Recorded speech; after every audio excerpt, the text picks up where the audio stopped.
Дорогие друзья, меня зовут Марина, и я уже несколько лет консультирую по вопросам деперсонализации, дереализации, тревожного расстройства и многих других смежных психических и психосоматических проблем. В свое время я прошла весь этот путь сама и уже помогла многим людям по всему миру. Сегодняшний эфир будет посвящен теме ипохондрии, которая когда-то затронула и меня. У меня в гостях мой очень хороший друг Джеймс, который долгие годы справлялся с тревожным расстройством, паническими атаками и той самой ипохондрией. Этот эфир обещает быть с элементами юмора, поэтому надеюсь, что у нас получится поднять вам настроение. И еще одно небольшое напоминание. Обязательно подписывайтесь на мой инстаграм. Ссылку вы найдете под видео. Там проходят еженедельные прямые эфиры, множество дополнительной информации, слаженное сообщество, интересные факты о моей жизни, об Англии и, конечно же, с вами буду я в формате лайв. По вопросам личных консультаций вы также можете обратиться по ссылкам под видео, а еще там же найдете мои группы в Facebook и ВКонтакте. Подписывайтесь и узнайте больше. James, nice to see you here, and thank you so much for making it up for our community. Really excited to be speaking to you today, and hello to everyone else. So, James, tell us more about your experience, because first of all, as far as I know, you are an actor, and basically, guys, I know James for ages. He's an actor, and why I am concerned that he probably must have an expressive nature by himself. So, James, let me know if I'm right. So, how do you connect your disorder with your personality? Okay, so I trained as an actor. I don't work as an actor. I went to drama school. And I would say that many people in that industry, for example, struggle with anxiety issues because it's a very self-aware kind of discipline, is environment. And I would say that that's probably what highlighted my anxiety to me, because I became very aware of me and the world around me, more intuitive than perhaps other people from having gone into that career.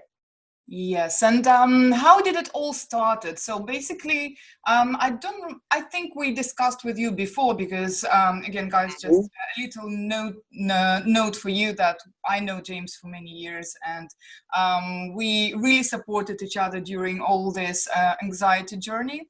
We had slightly different symptoms, but we had definitely ones that are very similar, and we're gonna talk about it later on. But for now, if you will explain to our subscribers, how did it first start? How the first experience hit you, and when? We've shared so many experiences, because that's how we became friends, because we had a lot of common issues with the anxiety. But for me, it started as a kid. I was maybe 11 or 12, and I had to go in for a minor operation in my foot. And my mother took me to a hospital, and it was the first time I had to go under a general anesthetic. That's one where they put you to sleep. And the way it was handled, from something so small that could have been handled the right way, has affected my life, because that's where I believe it came from. And in short, they took me away from my mother when I was already quite a young 11-year-old. I was very, needy of my mum. And they took me to the theatre room on my own and put me to sleep, when in hindsight, they should have done it with my mum around me and my mum present until I fell asleep. And that's what kind of scared the brain, because I was in a really anxious state going down to the theatre, because I was scared. I was a child.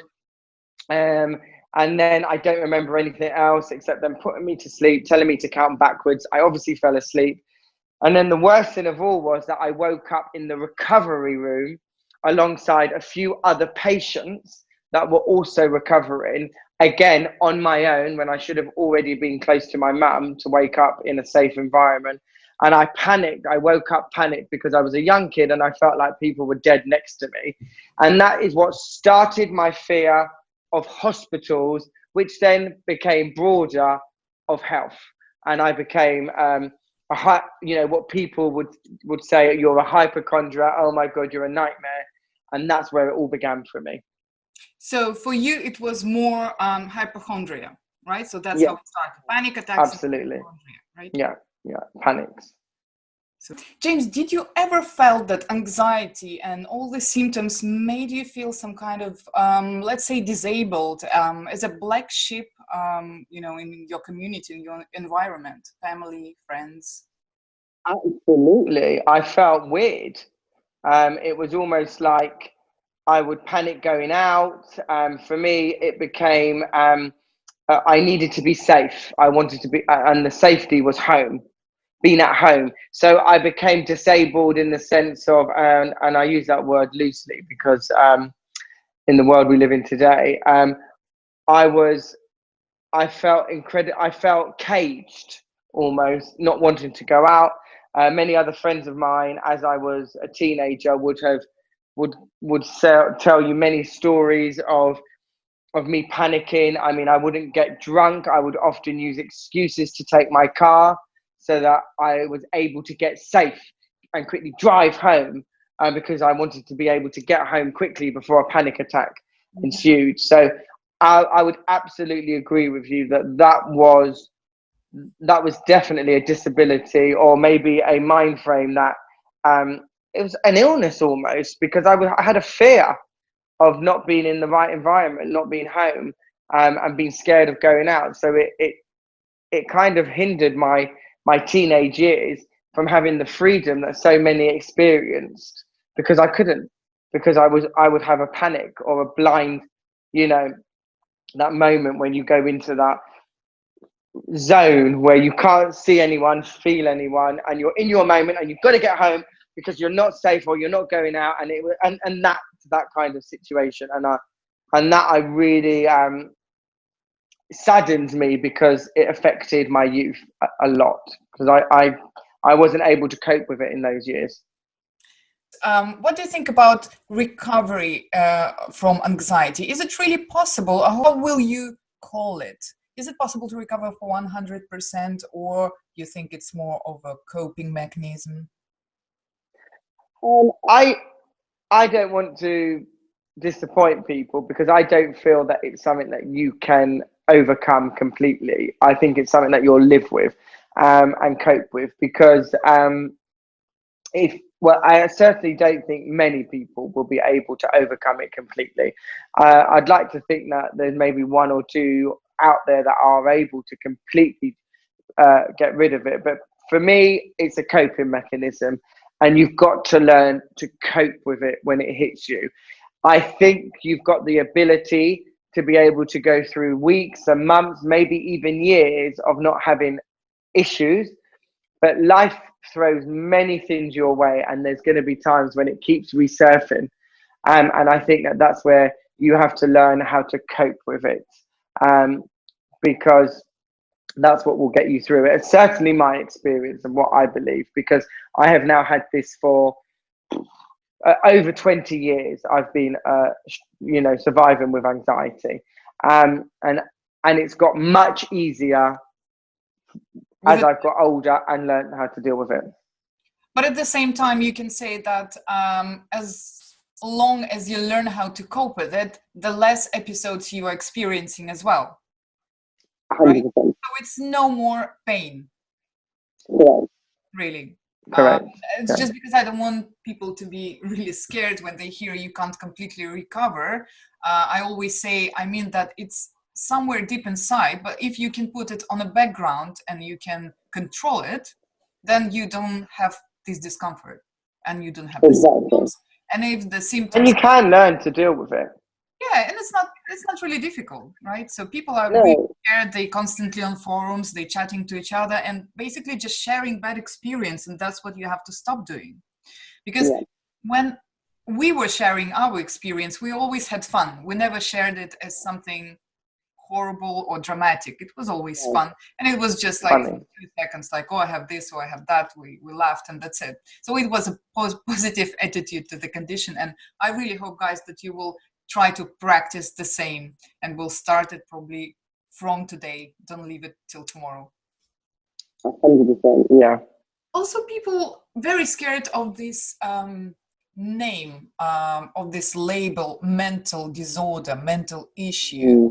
What do you think? Is it anything scary, or They don't want to hear that this is a disorder, or they don't want to hear that this is an illness. That's the problem. I think they're in denial because it is. It is.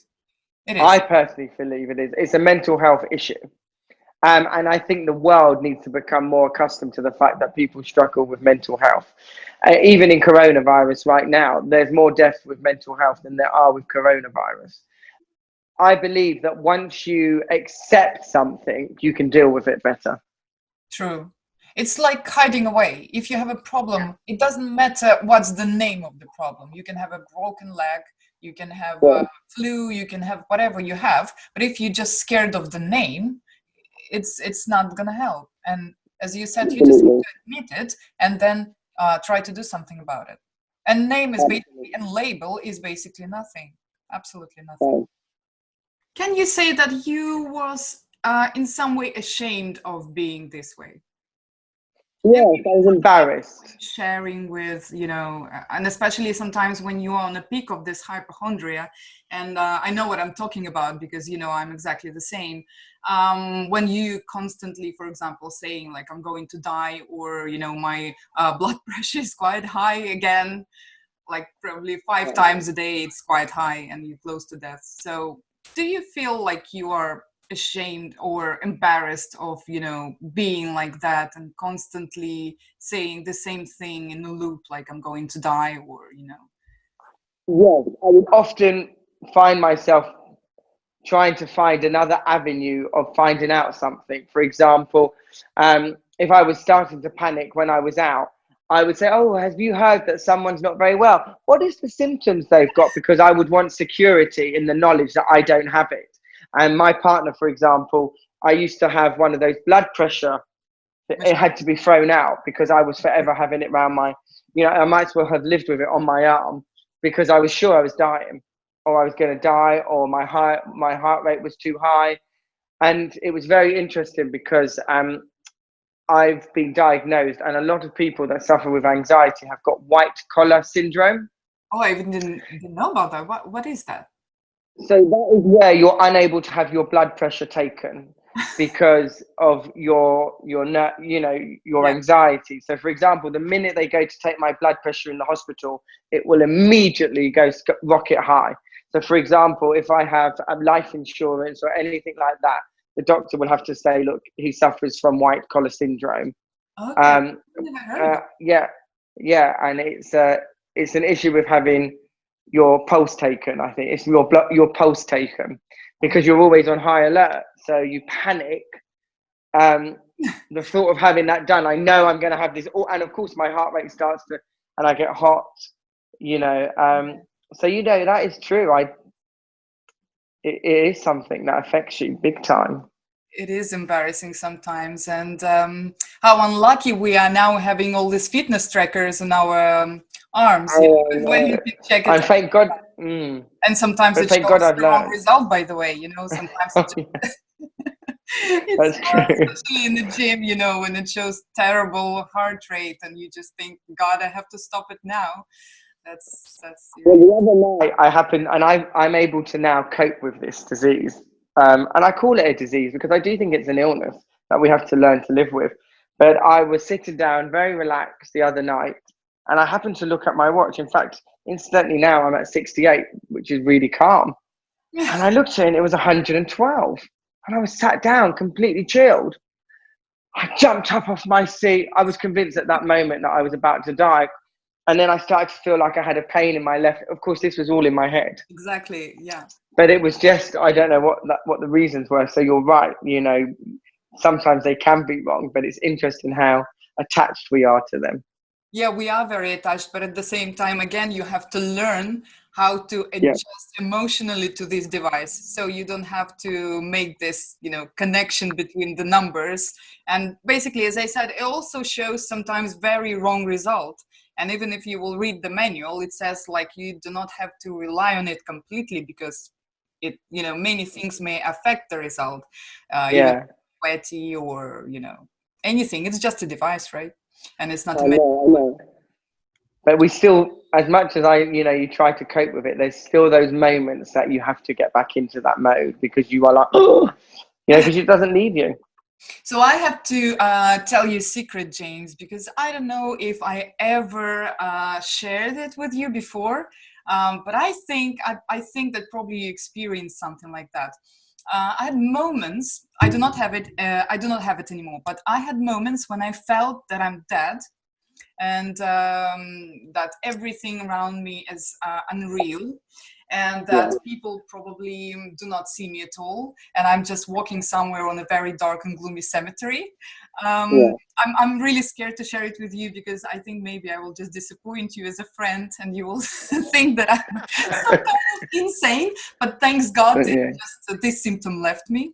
So I was really curious if you ever had experienced this, let's say, Shakespeare syndrome, like the world is a stage and all women and men merely players. Probably not to that extent, but I have experienced a situation similar when I've been driving, well, not recently, but in a few years back, I remember many times having driven and you're so familiar with the route that you're going to, for example, going to work, going home, going to the shops, your brain goes on autopilot. And there's been situations where I arrived somewhere and I thought, oh my God, how did I get here? I do not remember the journey. And I convinced myself that I had a terrible accident on the motorway and that I wasn't real and that this was the afterlife. And I had driven there and I would try and get people's attention on my way into the office. Hello, seeing if they had noticed that I was here to make sure that I wasn't dreaming this. So I've had that type of experience. Yeah, absolutely. It looks even more insane if you are attracting attention of other people. But I think you mentioned something before that you was even asking if they see you in real. Yeah. Can you see? But you do these mad things, don't you? Because you're in a high state. Yeah. It's true, but what's funny that it so depends on your personality. For example, considering James, I know some of his stories, and he never was a lonely person in a way that he didn't have friends because of this let's call it disability in some way, right? Yeah. So you could always share this experience quite easily without making a hassle, without making any fuss out of it, and I think that's very important to be open and sincere about how you feel. And if someone doesn't like it, if someone thinks that something is wrong or dodgy in this kind of condition, they can go away. Yeah, no, I completely agree with you. I've always been fairly confident in who I am, so it's just something that friends have had to get to deal with, that I used to have it. I'm very lucky now, fortunate that I've learned how to cope with it. So it doesn't, it doesn't dominate my world anymore like it once did. But I was also lucky that in those years when it did, I'd often have the people around me to tell me to shut up and wake up and stop being ridiculous type of thing. That would kind of help me out of it. But as much as they used to say all that to me, I wasn't able to just stop and switch off from it. So yeah, I think that's because was upset that people were saying these kind of things like stop exaggerating, this is just again your anxiety. Because when you feel really bad, when you feel very high on this high key of anxiety, you are getting frustrated that people do not understand how you feel, and they basically just saying, "Oh, come on, chill," take very frustrating. Yeah, I think it's very frustrating. But at the same time, what will be your advice to people who are expecting too much from the family and friends who do not understand? How are they supposed to interact with them, and to what kind of reaction they supposed to give on this misunderstanding? I think my advice would be that you just remember that not everybody is ignorant until they've experienced something themselves. In most cases, and that you've just got to try to educate them to understand that this isn't something that you enjoy. It's a very common issue for many people that suffer with anxiety, and also evaluate some of your friends, because at the end of the day, you would hope that people close to you understand what you're going through. it is important though that you do have the realistic people around you to bring you out of it, because it would be very easy for us to want the people to go, oh my God, okay, well, let's sit you down. But the reality is sometimes the hard love is what you need. You need to have that to realize that actually it is nonsense. It's all in your brain. And in most cases, you can get over it quite quickly. It's more the situation when it does seriously affect you, where you've called the ambulance, for example, that you're going to need the help. You need the help to come out of that mode. And I saw recently on television a famous, a celebrity who has recently struggled to the point that she was convinced she was having a heart attack and called the ambulance service and all she was having was a panic attack. And she wanted to highlight, because it's so important that people realize that a panic attack, is just as daunting as a heart attack to an anxiety sufferer. So you really do need to have people around you that understand that it's not easy. Well, when you was a teenager, because as you mentioned, it started when you was a teenage, right? So when you was a teenager, did you have anyone close who could support you, or you just basically was just by yourself? No, I was on my own. On your own. So did you feel lonely, or what can you advise to people? Because so many children writing me letters that they have no one, parents do not understand them, they do not want to take them to a doctor because they don't believe it, just saying, relax, breathe and go for a walk, keep yourself busy. So what would be your advice if you are young and have no support? Well, firstly, I never had a thing like this. We didn't have the internet like it is today. So my advice would be that they seek help from other sufferers online. There's loads of apps, for example, that you can download so that will support you in an anxiety attack, where you can put them on and it can teach you to breathe. So there's certain things that I would advise them of techniques to do and start to become familiar with breathing techniques the minute they might become, when they might feel like they're about to suffer. For me, recently, which has really been rare, but I was very nervous. I just moved countries, lots had been going on, and I had a really bad day, and I got in the car and I knew I was about to have a panic attack. I could feel it. So I quickly tried to divert my attention to something else. And this might sound like a mad thing to say, but I immediately started laughing, fake laughing. And getting myself out of that mode, putting on music, trying to trigger my brain onto something else. So there's small little things that you can do to support you coming out of an anxiety or to prevent one from happening. That's really what I would say to do.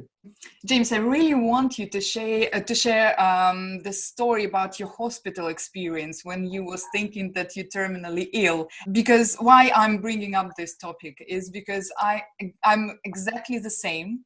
And so many times before I started to cope with this condition, I was constantly calling the ambulance. And every little thing, every little spot on my face was a proper sign of me dying. So when I heard that James experienced something exactly the same, it was such a relief and at the same time such fun. So please tell us about it. Well, this was about 4 or 5 years ago now, and it was Christmas Day, and I started to feel quite tired and sick, almost like a cold was coming on. We were going to our other house in Wales. We drove up. I was tired. I slept most of the way. I just felt exhausted. Anyway, about a week into it, I was still very ill in bed, and I had it was like I had an awful cold. And the reality was I probably had flu, and I'd never had flu in my life. So, 2 weeks down the line, I was really worried. I was still absolutely exhausted. I had pain in my arms, little rashes as well. At nighttime, it got really bad. I had absolutely no energy. I felt like I was dying. I was convinced I had something really serious because I wasn't getting better. Come the third week, I was convinced that was me dead. So I started to Google symptoms and stuff, and all sorts of things came up. But one of them came up AIDS. So I immediately went, oh my God, I've got AIDS. And I started to read up, and I couldn't understand how this was possible because I had been in a relationship for many years. But then I read again, going on the internet, that it can, it can sit in you dormant for 10 or something years and all of this. So anyway, I got myself into such a state. I ran into the car when the kids were at school, and I drove myself to A&E, and I was convinced that this was it. I was sat in the A&E room, and I was panicked, waiting to see the doctor. And then eventually I was able to see the doctor, and I sat him down and I told him, I'm dying and I think I've got AIDS. And he looked at me and he went, okay. And he sat me down. He said, so can you talk about your symptoms? He assessed me and everything. And he sat me down and he said, sometimes we get a cold. And if we're really unlucky, we might get the flu. And sometimes we can be really unlucky and we could get it twice because our immune system is down. And at this time of year, you have caught the flu and you are recovering from the flu. And you are not dying, and you definitely don't have AIDS. But because of my condition, having heard that from the doctors and having gone in so ill and exhausted, I left the hospital, cured. And suddenly I was like, oh my God, I'm fine, I'm alive, because I was sure I was dying. And then I went off, and it was mad, but this shows you how it can be in your head. I was making it worse. And no word of a lie, the next day I was back to be normal. I was, and yet the day before I was in bed dying. Yes, and I remember you were saying that when you was going to a doctor, you was holding on to the walls and felt like it was in your consciousness. Holding on to the chairs and everything as I was going in, because I was sure I was dead.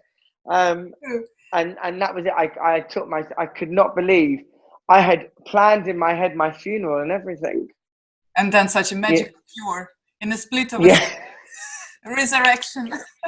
The doctor had told me I was fine. Yeah. So, and what it was my first ever experience of the flu.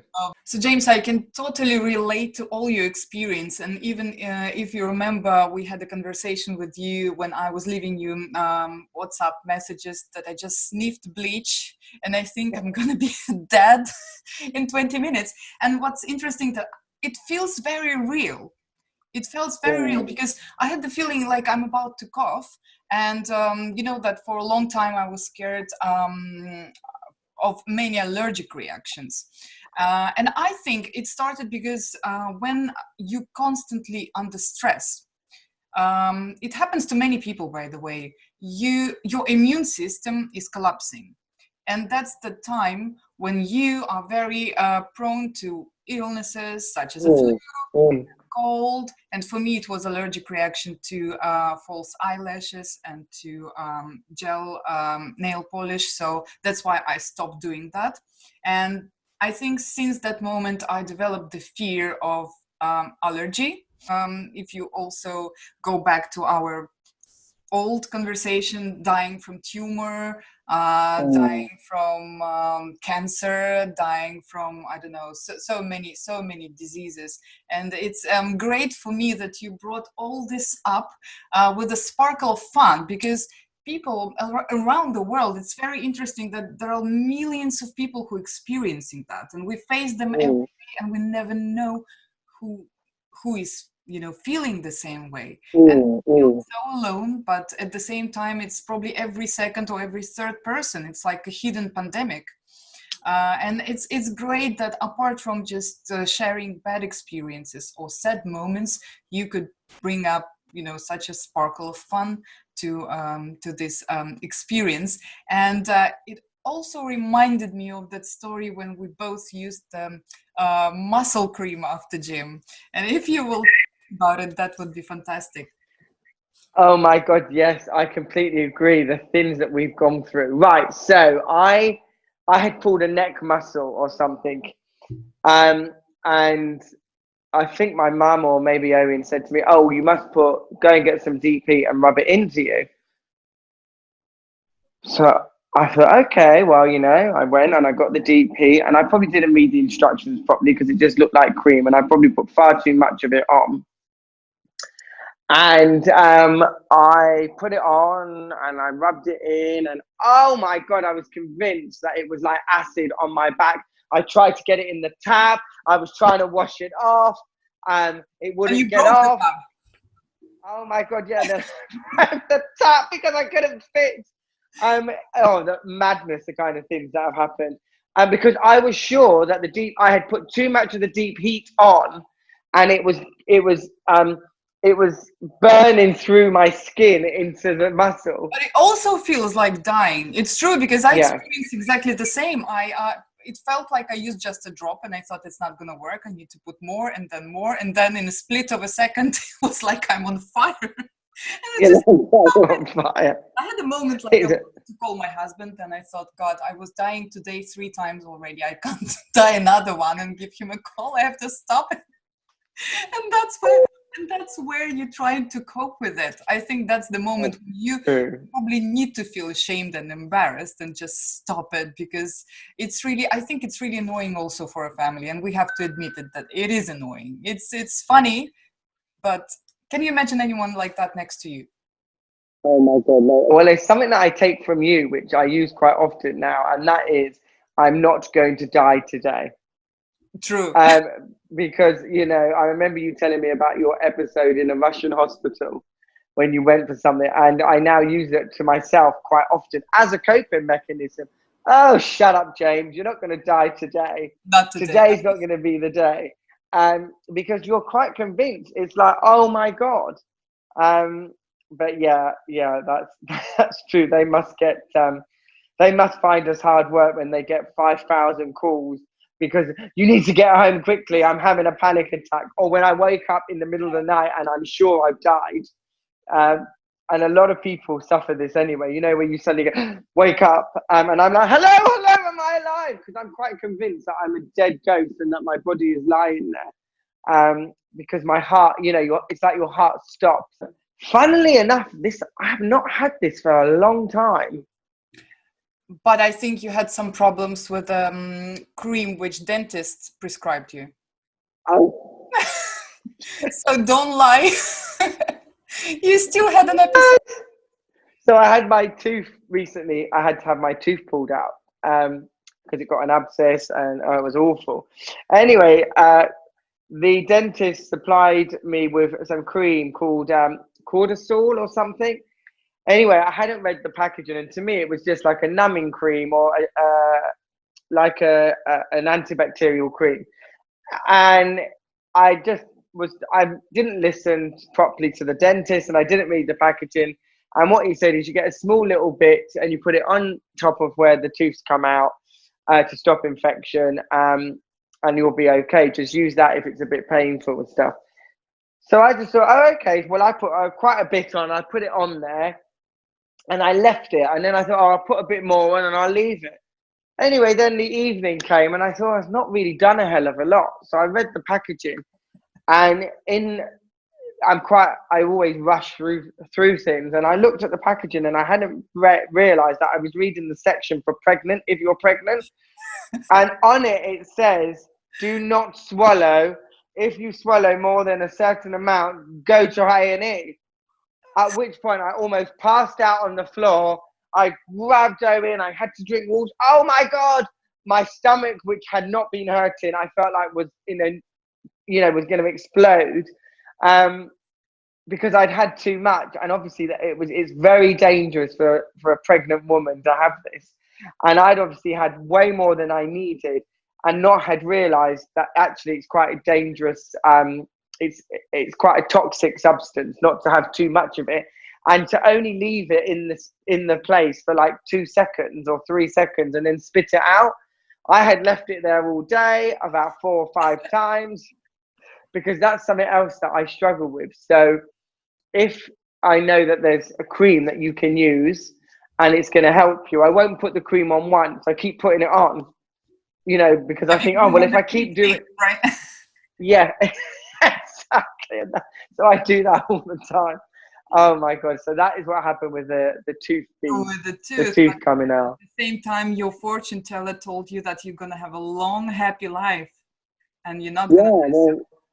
Oh my God. And I think it runs in Touch your wood, family. touch wood. If you can, Yeah. if you can remind us a sad story how your grandfather died. Sorry about me smiling about it, but it's very, I know. very nice. It's very nice way to go. Yes. So my grandparents all have kind of lived into their 90s. I've got one surviving grandparent now, and he's in his mid 90s. And my grandfather, I think he was 96, and he was in a home at the time. And this is actually quite common in older people. They often die from choking. Anyway, it was Valentine's Day, and he went down to the dinner area for his dinner, and he was particularly excited for his dessert, I imagine. And he got a lovely crepe for Valentine's Day with chocolate on, and he choked on it and died. The thing is, it wasn't a random day. It was very special. No, it's Valentine's Day. So maybe my grandmother was calling him, and she'd had enough, and she decided. Way, right? Why not? Yeah. So, but Come and join again, as me. your fortune teller said, no one is calling you, and you don't have to worry about it. Thanks God. I'm sure you're gonna be fine. And I've heard that people who are panicking a lot during life, they basically have a better health because their blood vessels are very trained and very flexible because they're very to all these changes in blood pressure. Well, you're used to dealing with it. Your body's accustomed to the stress levels, I guess, and so let's hope we're gonna have a double life, or maybe we'll move to Mars and have a new experience. Oh God, live forever. So James, we are coming to an end of our conversation, and if you have any words and any recommendations for our subscribers and for our channel, that would be great. So my kind of recommendation or advice to you now, anyone listening that's coping with anxiety, is to focus on something. Is to keep your mind focused on life, on the positives of life. Find a hobby. Try not to allow this to consume your day. Wake up with the right mind frame. Find something to do, whether it be your work or family. Be connected with that. Don't allow yourself to just be drawn into the anxiety issues that you're suffering. Take yourself for a walk, put your mindset in a different place. Something that I really do that really works for me is if I feel like it's not starting well, I will go to the gym in the morning. I will think about how lucky I am to be alive. And I think that this is for everyone in the world. Appreciate each day, because we so often are waiting for, we wait to get married, then we want to have kids, then we want to get the next house, then we want the new car, then we've got to book the holiday, then we're waiting to go on holiday. Oh, Christmas is coming, we've got to get the Christmas tree up. We never live for the moment. Yes. So a life lesson from me would be, just try to make each day count and live for today. Yes, plan for tomorrow, but live for today. And I really love In Peace with Reality and what you've created, because it is so important that there's people like you out there, and you've got a network around you like this to help each other and reach out to everyone. Having a down day, speak to someone that's been through it, because the most wonderful thing about our friendship is we can support each other in these moments. And I think it's great that you've expanded that and you're helping people with In Peace with Reality. So thank you so much for allowing me to be a part of it today. Thank you so much, James, for coming. Thank you so much for fun conversation. It's definitely what I think my subscribers need, because we have enough of struggle, we have enough of sad moments, enough of fear, and we definitely need to learn how to cope and how to be aware and how to live in the moment. And I think your advice was extremely important, because we lose this and we are never in a moment. Thank you for coming, and see you. Bye. Take care. Bye bye.